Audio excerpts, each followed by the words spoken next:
예수님 이름으로 기도드리옵나이다. 아멘.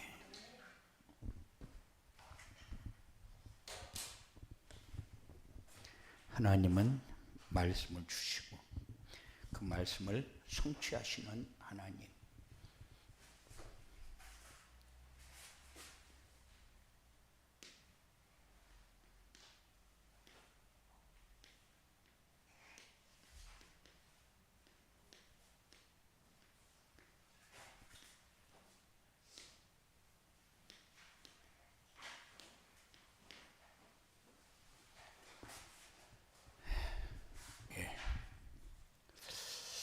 우리는 말씀을 받았으면 그 말씀이 내 삶에 살아있어야 돼요. 그래서 올해는 영원한 응답의 축복을 누리는 전도자의 삶이 우리 마음속에 있어야 돼요.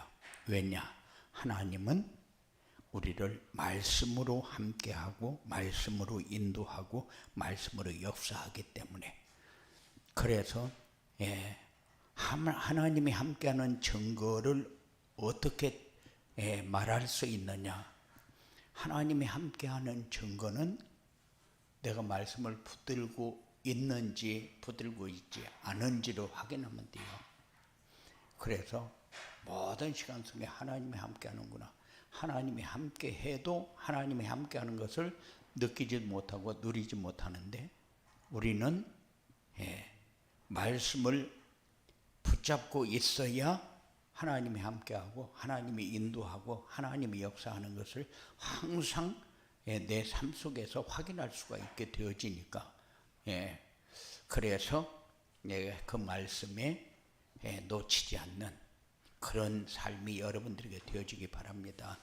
그래서 오전에는 말씀을 순종하는 이스라엘 백성, 순종할 때에 어떤 역사가 일어났느냐?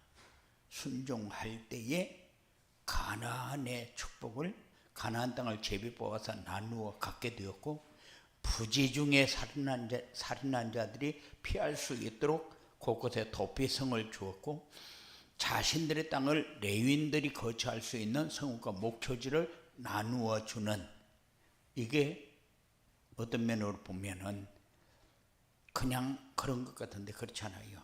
이거 어마어마한 희생과 어마어마한 믿음이 수반되어야 되고 붙들어야 돼요. 그랬는데 하나님께서 그들을 축복할 수 있게 안식할 수 있도록 해주셨고, 원수들이 맞서서 싸우지 못하도록 그렇게 하나님이 해주셨고, 그리고 모든 원수들을 그들의 손에 넘겨주었다, 이렇게 말씀을 주셨어요. 그러면은 우리가 이 말씀을 묵상하면서 원수들이 맞서지 못하도록, 그리고 원수들을 그들의 손에 넘겨받았어요. 그러니까 원수들을 그들이 우리를 넘보지 못하게 이렇게 맞서지 못하도록 해주었고, 그들을 우리의 손에 넘겨주었다고 그랬어요. 이 축복이 작은 축복이냐? 그렇잖아요. 그래서 이런 말씀을 왜 우리에게 주느냐?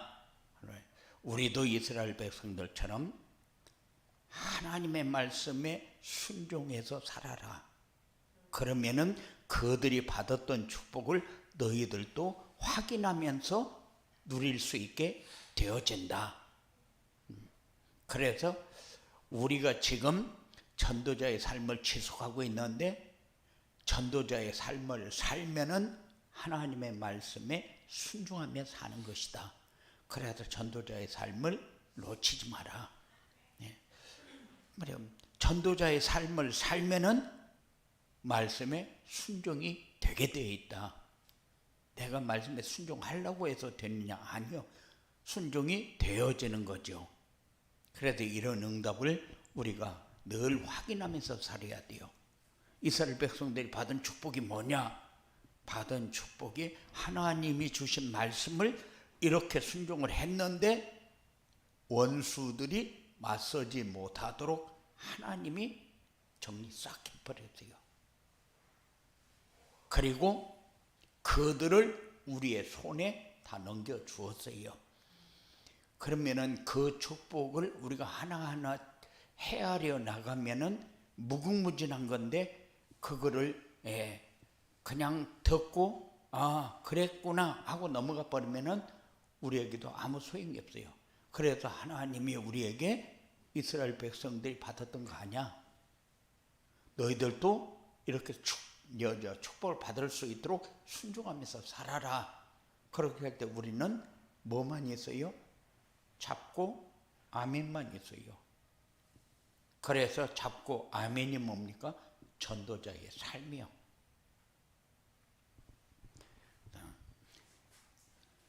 말씀에 순종이 되는 전도자의 삶은 뭐냐? 말씀에 순종이 되는 전도자의 삶은 성경 말씀이 하나님이 우리에게 주시는 말씀이라고 믿어야 순종이 되어져요.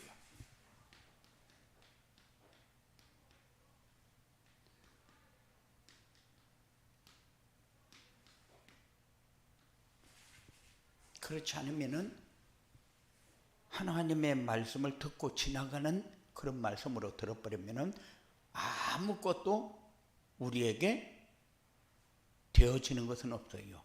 그냥 신앙생활만 늙어가는 것이지. 그리고 전도자의 삶은 제자들에게 주신 말씀을 우리에게 주신 말씀으로 받고 순종해야 돼요. 제자들에게 무슨 말씀을 주셨습니까?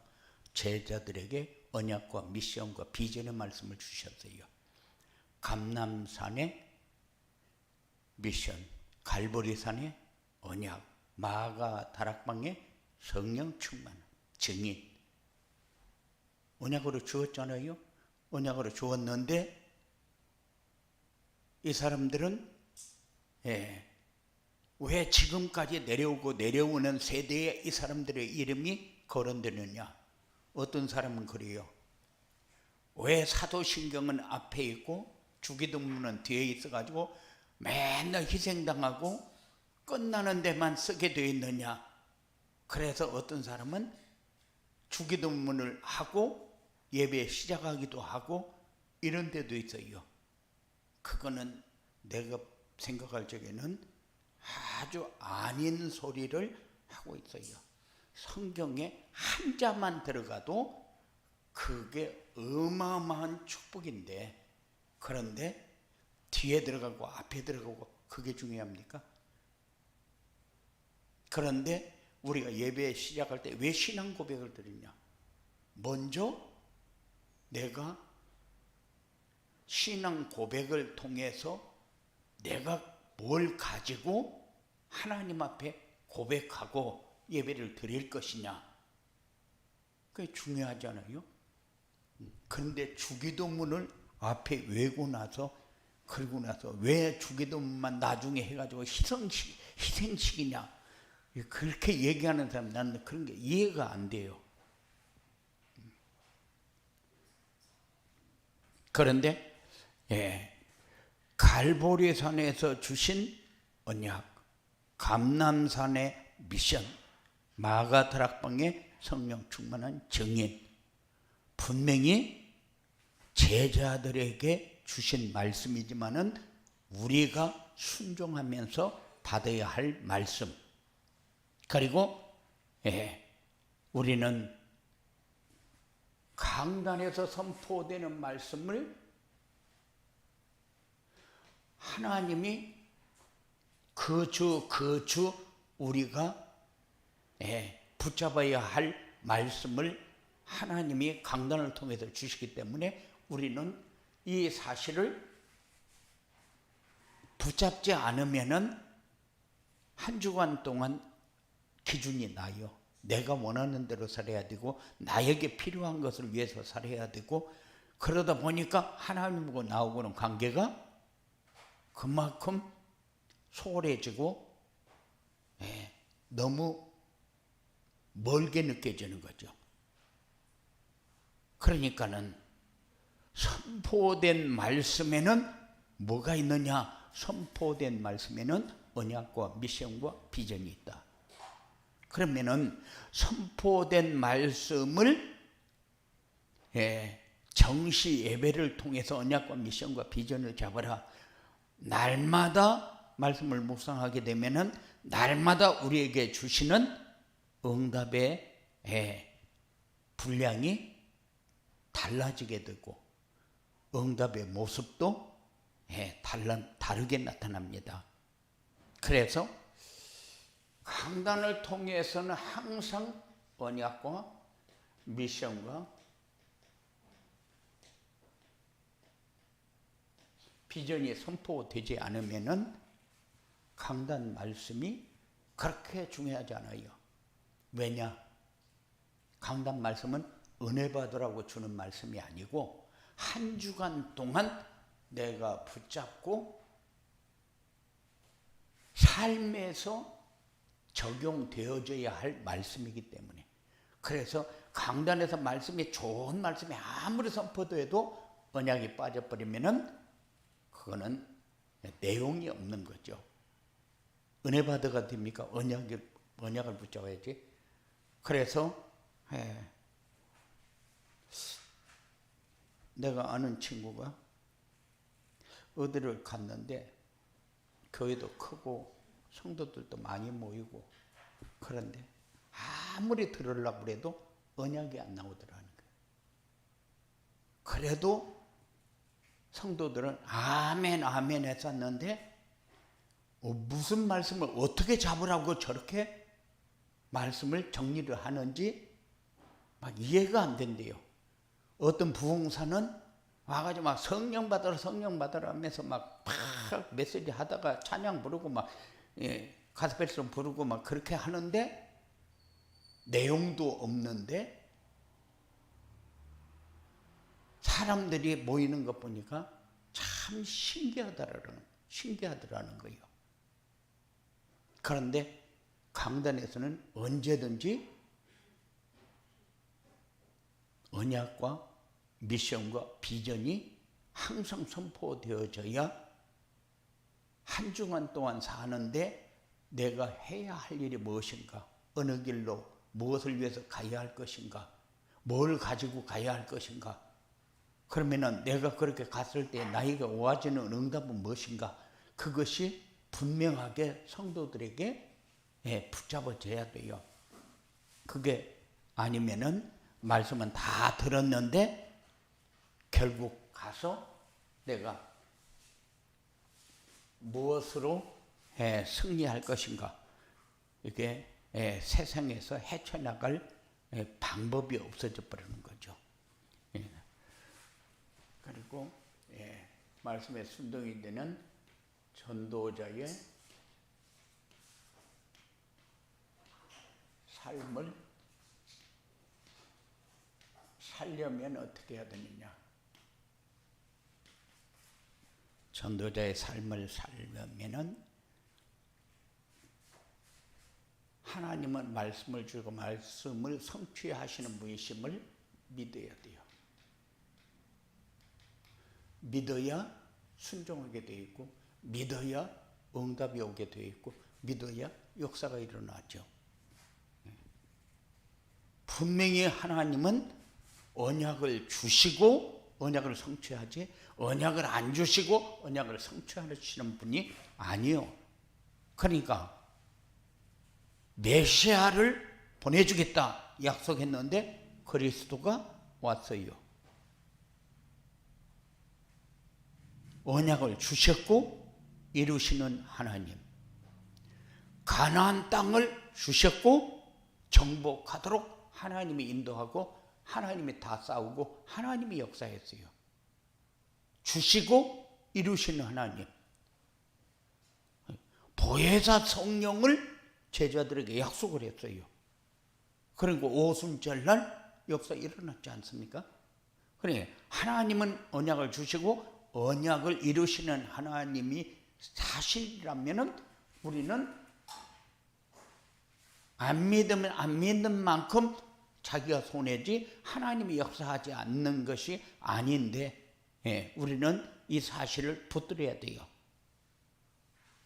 그리고 말씀을 붙잡은 자에게 주시는 축복이 뭔지 알아야 돼요.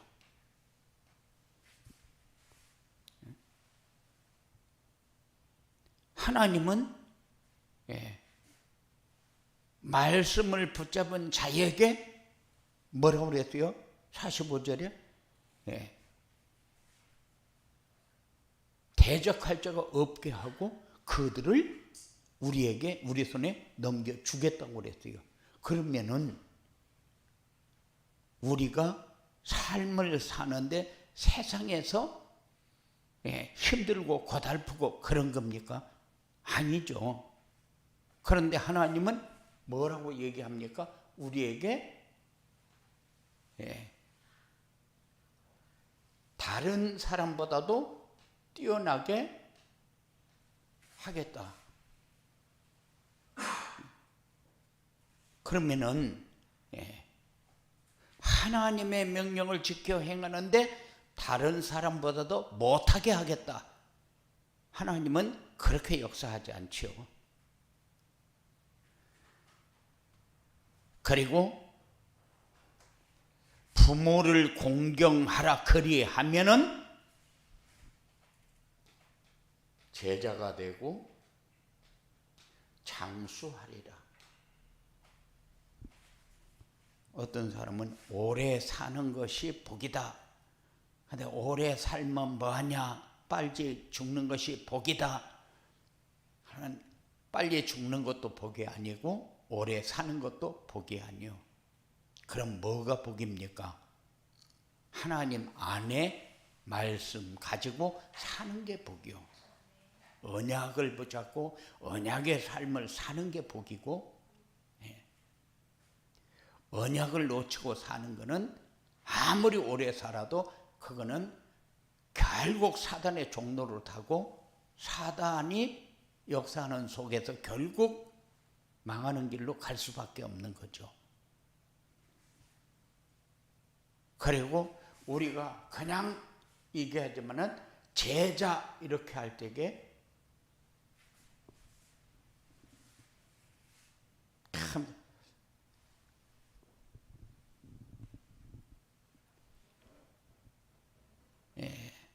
내가 신학원을 하면서 오랫동안 신학원을 하면서 아이들이 그래요.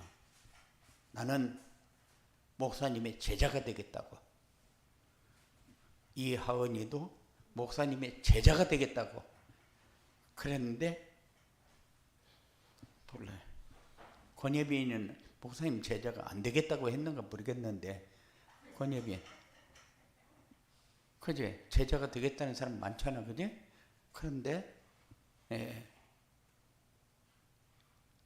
자기가 제자라고 인정을 해준다. 만일 대학교 교수가 큰 실력 있는 교수가 내 제자가 정상이다. 그러면 얼마나 좋겠어요, 그죠? 그러니까는 제자라는 단어가 굉장히 어떤 면으로 보면 영광된 자리거든요. 그런데 내가 하나님의 제자, 말씀의 제자, 예수님의 제자, 그런데 목사님의 오른팔 같은 제자 그렇게 하면은 이미 그 사람은 복을 받은 사람이에요. 복을 받은 사람이에요. 그러니까는 그 제자라는 단어가 우리에게는 누구의 제자냐? 도둑놈의 제자가 되면 어떻게 돼요? 투숙직 잘하는 사람밖에 더 되겠어요. 그런데 이 제자라는 단어가 이렇게 중요한 단어라는 것을 항상 느끼면서 살고 제자가 되고 땅에서 장수하리라. 하나님이 주시는 복을 마음껏 받아서 누리면서 사는 삶, 오래 살면 뭐 하게 돼요? 전도하게 되고 제자 세우는 길이죠. 그리고 너희가 즐겨 순종하면은 땅의 소산을 풍성하게 먹을 것이라.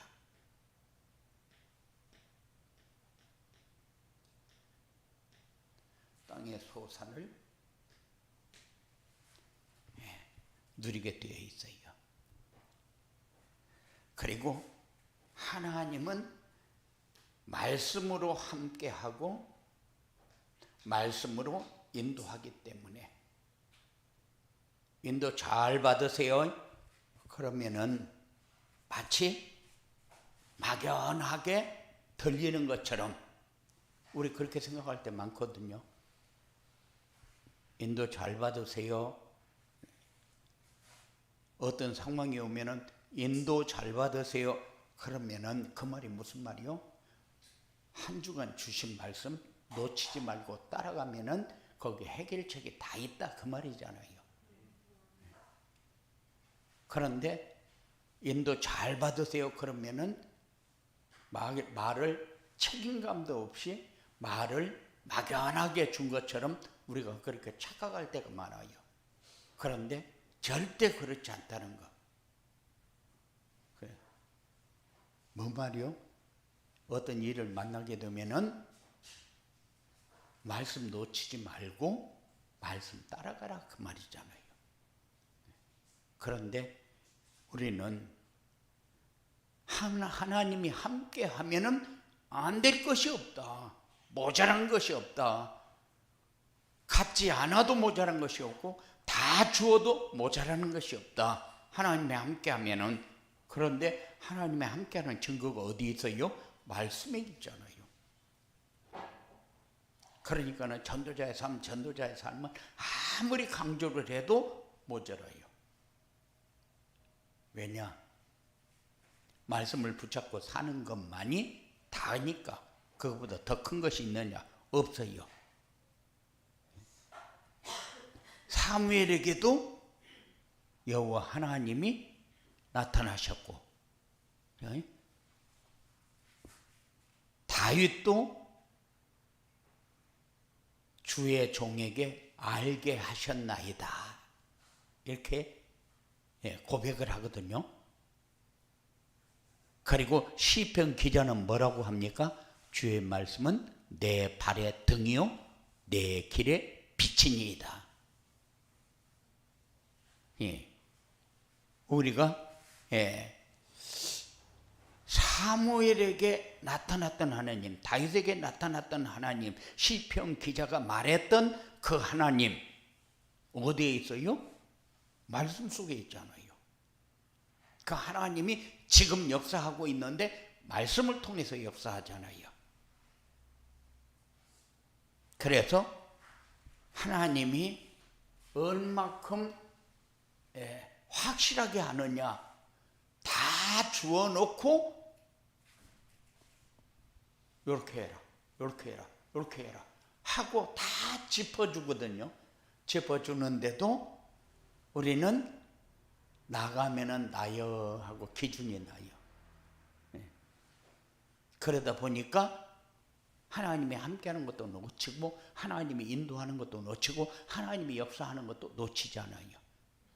놓쳤던 부분을 다 회복하는 삶이 사무엘이나 다윗에게나 시편 기자나 이 사람들이 체험했던 것을 열거하면서 우리에게 봐라, 이 사람들이 하나님이 역사할 때 있었던 일 아니냐. 그러면 나에게도 하나님이 역사하면 이런 일이 생기는 거죠. 온다는 거죠. 그렇지 않으면은 우리가 매번 다 놓치고 살아요. 다 놓치고 살기 때문에 놓치면 어떻게 돼요? 놓치면 불신자나 똑같이 사는 것 같은데 아니요, 놓치면 불신자하고 똑같이 못 살아요. 불신자보다 못하지. 그들은 마치 귀신을 섬기면 복을 받는 것처럼 착각을 하는데 복을 받는 것처럼 망하는 길로 가잖아요.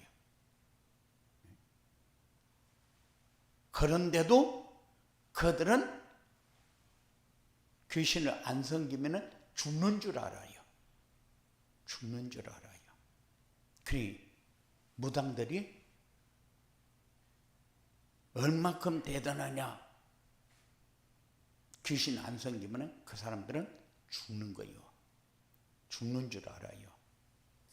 그리고 귀신을 제대로 안 섬기면 푸닥거리 해봐야 귀신 역사를 안 해. 그러니까는 귀신이 역사하도록 하려면은 얼만큼 기도하고 얼만큼 두드리고 밤낮 없이, 아이고 이쪽에 저쪽에 있는 제자는 시온교회 앞에 있는 그 무당은 지하실에다가 방음잔치 해놓고 거기에서 그 제자 찾아서 세워가지고 무당 만든대요. 세상에 무당도 제자 만등이라고 귀신 들리게 만등이라고 막 두드리고 난리 나는데, 그런데 우리가 만일 그 무당만큼 한다, 어마어마할 거예요. 아마 어마어마할 거예요. 그래서 내 발의 등이요, 내 길에 빛이니이다. 누리시기 바랍니다. 이렇게 순종이 되는 전도자의 삶을 살면 어떻게 되냐?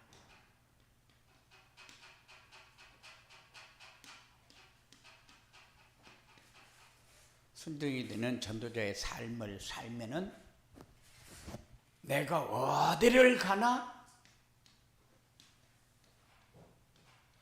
임마누엘의 축복을 누리기 때문에 삶이 당당해지고 부담이 없어지고 자존감이 강해진다. 하는 일이 아무렇게나 하는 것 같은데 하나님의 뜻이 이루어지는 곳에 꼭 쓰임받게 돼요. 쓰임받는 자리가 되어진다. 그리고 현장에서 전도가 되고 제자가 세워지게 된다.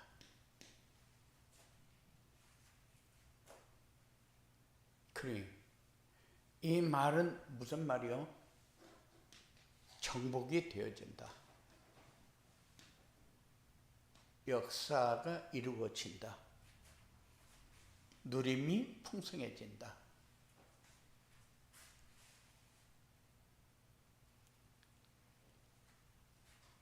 그러면은 전도자의 삶을 살면은 하나님이 필요로 하는 것이 무엇인가?